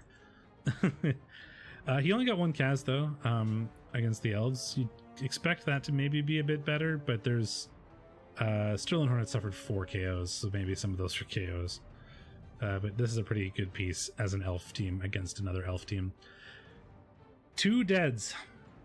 Belikov Swift, the strength 4 Blodge Step Catcher is dead, which is super annoying. Want to become famous, Ben? Nope. Am I not a moderator anymore? Did you unmod me? No, you should be a moderator. Oh, I am. Yeah, I just would have had to go to mod view, I think, to brand it. Sir Kodiak, apparently in the other game, Sir Kodiak hit a 2 GFI blitz on his ball on his drive with the Rackle Pastigor. Things got bogged down in the backfield. Okay, so perhaps there was a bit of a mistake in positioning then from the Necro. But that's a big death. And that's a pretty big deal for being able to win the game. The Dark Elves winning, especially with 2 touchdowns coming from the movement 9 Agi Blitzer, is not terribly surprising. I think this is how we expected this game to go for the most part. We did level Galdbean though, so I should check that out. The Leap Guard Blitzer now has Dodge, which is very sensible, but maybe a little bit boring. But if you roll normals, that's what you take there, right? So there's no real choice. Yeah, a Blodge Garter is very nice, of course. Especially with Leap to put that guard over. But, I mean, I get it. Like you're leaping it in to assist, but as that's your only leaper, I'm not sure what the idea is with Galdbean, but I think there was another leaper who died, right? Yeah, maybe they did have a leap.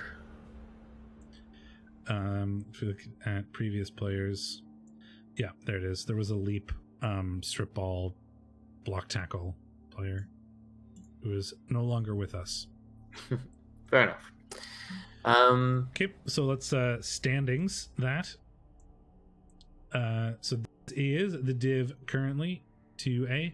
Real top there, 19-18 being the only spread from 1 to 4. Chaos Dwarfs at 19. Although to be fair, there is what's the match that wasn't played? Trunkhead and it's Anania. So Trunkhead could move up to 15 still, if that's a win for him, which is within 1 win of playoffs. So there's still a chance that he moves in there. But like, this is right now pretty likely your top 4. The order is super variable given that they're all basically tied.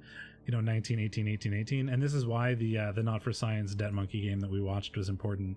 Whoever won that would have been clear in first with 20, and whoever lost would have been the win behind at 17.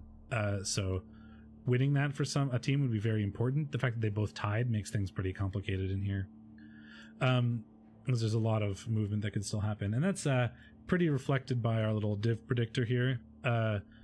It does show sort of what I said in that there are sort of 4 teams that are mostly destined for the postseason, but they're all pretty even. Cold Cuts has a bit of an advantage, but that's just because they're 1 point ahead. But those 4 teams are the ones that we sort of expect in the postseason, I think, in some combination. Fragile and Limp, so like I said, Trunkhead still has or that's Logo, sorry. Logo still has a shot, a pretty reasonable one. Yield Guard, Damn Yankees, Rebel Head Collectors theoretically could make it, but it's not exactly likely. But I think Cold Cuts, Foes, Quoted All, Monster Bash, and Practice Makes Permanent are very likely your 4 postseason from this div, but there's possibilities. So predictions. Let's do it. Here we fall, Commanders in Grief. 1730 High Elves and 2010 orcs. So it's sort of a copy of the match we watched in that it's elves with a wizard versus orcs. We got a bit more movement on this elf team, which is actually pretty annoying for the orcs, right? A movement 8 and a movement 9 is a lot of movement that they can't really deal with. And this orc team is a little bit less stacked than Dead Monkeys. It still has there's a lot of Mighty Blow, there's a lot of guard, but there's no Mighty Blow piling on, none of which there's only one Mighty Blow tackle. So like it's on the way to the same sort of team, but it's not quite as big or as developed. Yeah, and a blodge step fend movement catcher is such a scary potato threat in terms of Yes. your ability to like really hit it and keep it bogged down are pretty low. So you gotta be careful of that as well. And then we still have the Agi 5 threat, as we saw how relevant that was in the other orc game, but this one's also strength 4. Yeah, like he only has one fast tackle, like the other two are movement 5. So it's going to be a game of keeping Death Roller Roosevelt central. I mean, we just saw what elves with some inducements could do to an orc team, and this elf team is similarly good, and this orc team is not as good against elves as the other one was. Yeah, I think Fall can do it. He's carrying some armor busts, which are going to make things a little rough for him. But no, it's only one, I guess. Yeah, I believe in Fall. BME and Tech 19 head collectors versus Monster Bash. Monster Bash is going to get 60k in inducements, which is a babe, I guess. I like is a bench of one. Necro in the Chaos Necro matchup, I think. So do I generally, but we saw that didn't work out before. To get ahead. Yeah, I mean, two Agi 5 wolves, right? That's Agi 4, but yes. Agi 4 wolves is fairly likely scoring with 16 squares of movement and a 2+, right? Like, and it's hard for the chaos to stop that. It's going to be very difficult for the chaos to cover all of the threats. Like a werewolf hand off to a white, hand off to a werewolf, move the entire pitch is always possible for this Necro team, and the Chaos just can't cover the whole field. And it's almost a little bit worse than it was against the Nurgle, because the Nurgle at least have Disturbing Presence to try to deal with that a little bit. If the Chaos on offense are going to be able to score, and I don't think that Necro can really do anything about that, but I think the Necro can 2-turn fairly reliably, and then they'll also be able to score. So the Necro just win the 2-1 grind, I think, unless something sure, and also just are pretty resistant to attrition gameplay styles. Just with all the regen and the heavy bench, they have a lot of tools for keeping players on the pitch. Yep, I think so too. If we thought Monster Bash was favored against Nurgle, they're definitely favored against a Chaos team. Det Monkey and Logo. Practice makes permanent versus Fragile and Limp. 2090 versus 1910. But that's 2080 really, because they're 10k above. So that's 170. So a wizard. Dark Elves with a wizard, and these are good Dark Elves in terms of they have a movement 9 Blitzer, a movement 8 Witch. But these are also real solid orcs. 6 guard stand firm, actually. One bench for the orcs, or for the elves. I mean, I think that the orcs can get there just by brutalizing Dark Elves with how much Mighty Blow they have. We saw them do something to the High Elves, right? That's that orc team. And, Generiorn, the big lineman, the elf killer blitzer thing, is not exactly as useful against the Armor 9 team as it is against elf matchups. So the other thing this team sort of has going for it is the movement 9 blitzer, right? Like, the leap guard guy isn't going to be useful because there's no way to take advantage of that, and the entire orc team has guard. The frenzy, witches and stuff, doesn't do much because the entire team has stand firm. Right, so can this blitzer do miracles? Probably, but is it enough to win while the rest of your team dies? I don't know. I think Det Monkey can probably win this. That's what I have predicted, yeah. Agreen and Clown Thulu. Cold Cuts versus the Sterling Hornets. Well, A-Green's at the top of the div, so it's pretty hard to predict against him at this point. Did you skip Damn Yankees and Abysmal Cusp? Did I? Did I just... No, I failed to open the thing again. I'm sorry. No, you skipped the match that I'm on. Damn it. I think because it had a logo in front of it, I just automatically skipped it. So A-Grain's at 1910, so 400k for the elves is a Eldril wizard perfect amount. That said, it is hard to predict against A-Grain. He's doing very well. Yeah.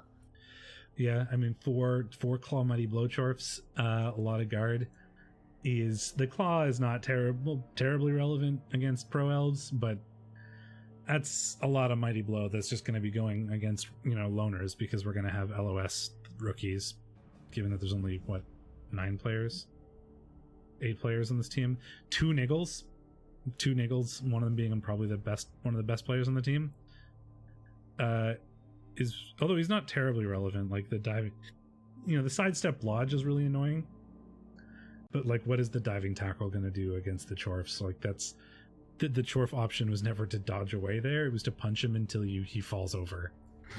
And just if that takes 9 dice, it takes 9 dice, but we just do it. Yeah, I think all this armor 7 is going to be rapidly destroyed, so I'm going to go with this one. The catcher, the leap strip ball catcher, is relevant because I don't think there's sure hands on this team. There is. Oh no, there is. It's a hobgoblin. Never mind. Reverse the 4th. I will take Cold Cuts. That one is also broken on the tip sheet, I think, but just God damn it, man. Copy paste. I don't know. I had to do it all. Nothing. I technically subscribe to you, so I do actually pay you. I guess that's true. I can fix it if you really want to.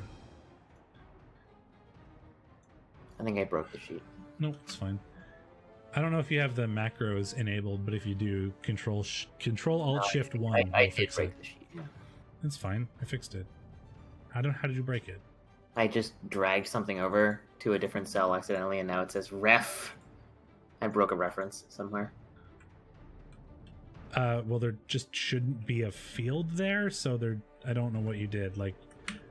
The fix there is just deleting it, because there is no formula for those cells. It's just a blank cell with a drop-down menu. I don't know how that happened.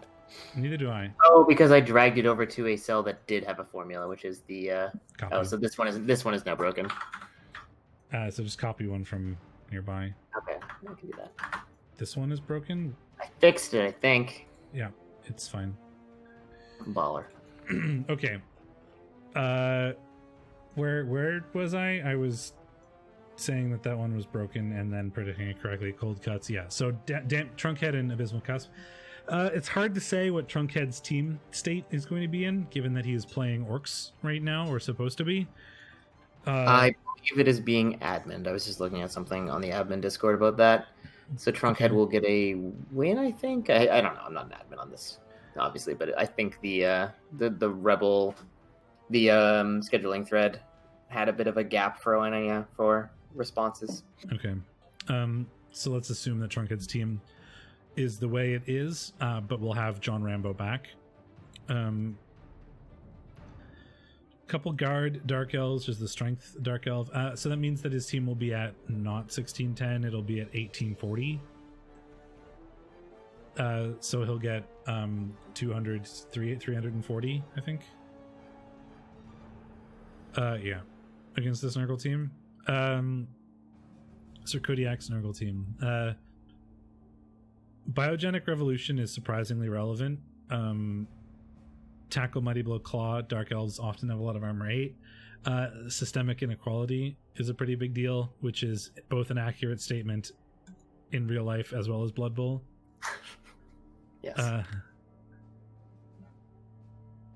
Cause, that's Agi for sure hands, 2 heads. It's a pretty serious.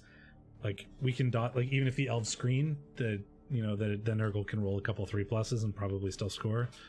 If they really have to. And Exploding Social Rupture is pretty serious as well. This is kind of what I want my Sacker to be eventually, right? Wrestle, Tackle, 2 heads is really nice. Movement even, yeah. I think I like the Nurgle here. I don't hate the Nurgle.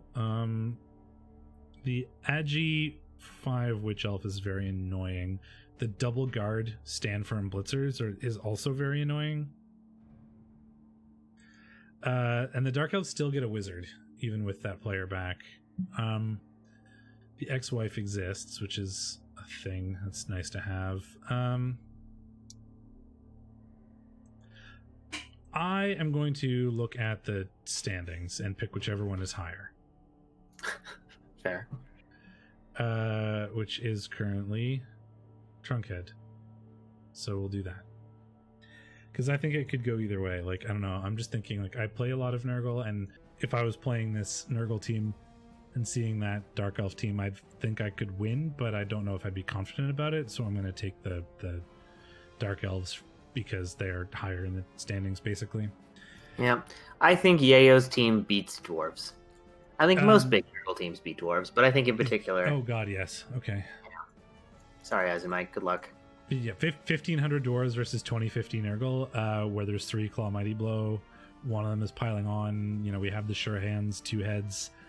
We even have Juggernaut to deal with the Stand Firm. We have 4 Guard. The 2 rookie Nurgle Warriors is actually a problem, but they're still Strength 4, which the Dwarves don't have. The Dwarves are actually missing 2 blockers and a Troll Slayer, which is one that, like... So they're missing 2 Guard pieces, so they have 4. And they're missing a Troll Slayer, which is, you know, the Dauntless is how they can deal with that Strength 4 a bit. They get a bunch of inducements, but dwarf inducements are like, we're going to be inducing guard blockers, basically. Like yeah, which isn't that bad in this matchup, but I don't think it's going to be enough. No, and like a boomer or something to have like a throwaway piece, but I'll let the Nurgle win this a lot of the time, I think. Yep, and then we have Phil with Guadadol and Mighty Mo's Horn Stars. I think the High Elves win. There's 1 Claw Mighty Blow tackle piece, but he's movement 5, Agi 2. And then there is another tackle, which is Rocky Balboner, but who is very good. Like, he's Agi 5 on the dodge, but you're not going to really want to expose him too much. I don't think this Chaos team has the tools really to deal with. No, this Chaos team is pretty well built for other Bash teams, but this, like, I know Not for Science plays like a Bash team sometimes, but he is definitely not one.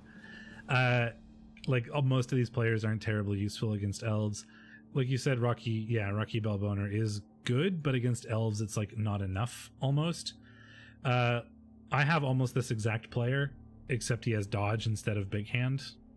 I mean, tense on strength 4 versus 3 is what you get away 40% of the time, something like that. Like, it's just not that good. Like, it's not bad.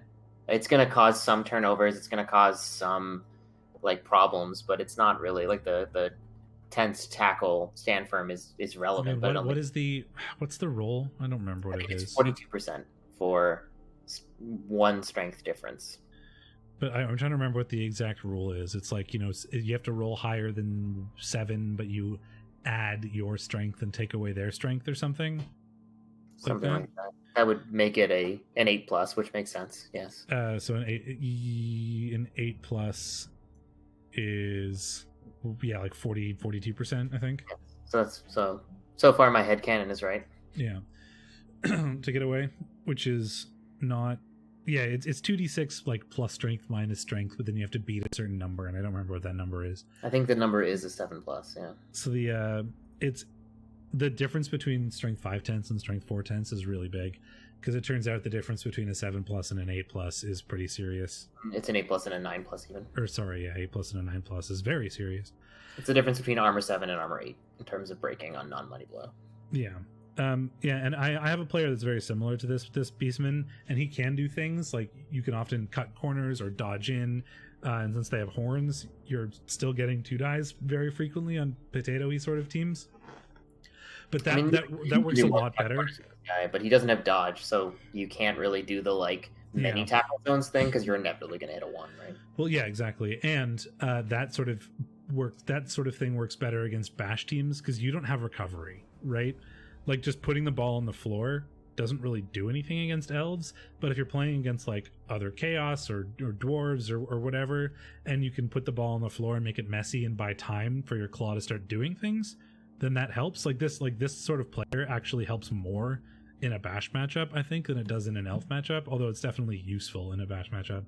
But I had a pretty bad Nurgle team. It's a bit better now, but I won games against much bigger chaos teams by just like throwing this guy at the ball and then making it annoying. right? And like that works against bash teams. It doesn't work against elves because it's not annoying for them to just pick it up and leave again, and you can't recover it to make that harder. So I think the high elves probably have this, even though like there's a useful player, it's just not that useful against high elves. And then the high elves get to do the same thing where they have Eldril and a wizard. So that is going to be all those predictions. I will give. I have a game in an hour. I'm playing Shooty. That'll be fun. Yeah, that's a good time. Shooty's a fun guy. I'm gonna give you the 3-second super bright warning. 1, 2, 3. Here's the tipping comp Google sheet. I've taken over REL 1 from you, but you are demolishing me in REL 2. So that is at the window. BME has fallen a bit, or you have caught up, however you want to look at that. You're only 1 point behind him in REL 2, but he's also winning in REL 1, where I am 2 points behind him. So it like if you combined the best of us, we'd basically be BME. We'd still be slightly behind BME. Yeah. Well, I mean, if we took like my REL 1 score, well too. Lopez is at 17. Yeah, but you're our score between us. You're 21. I'm 13. So it's not out of the realm of possibility with the number of weeks we have left. But you're winning. BME is ahead of you by 5. You've caught up to him quite a bit, so you're currently in second and could take the crown from him. Could, but unlikely. Okay, well, thanks that's going to be us. Thanks everybody for hanging out. I hope you enjoyed week 10. We'll be back for week 11 next week. 10 in terms of the recaps, because we're previewing week 10. Like the week that is happening now is week 10. And there's 13 weeks, so we're getting close. No playoff spots are locked yet in either of the divisions we cover, but it's very, very close. We might start to see some over the next 2 weeks. So we'll pay attention to that for the matches we review for the weeks after this one, for sure. But we will see you next week. Thanks for hanging out, everybody. Until then, I'm the Steakmittens. And I'm Shadorra. And we will see you folks next time.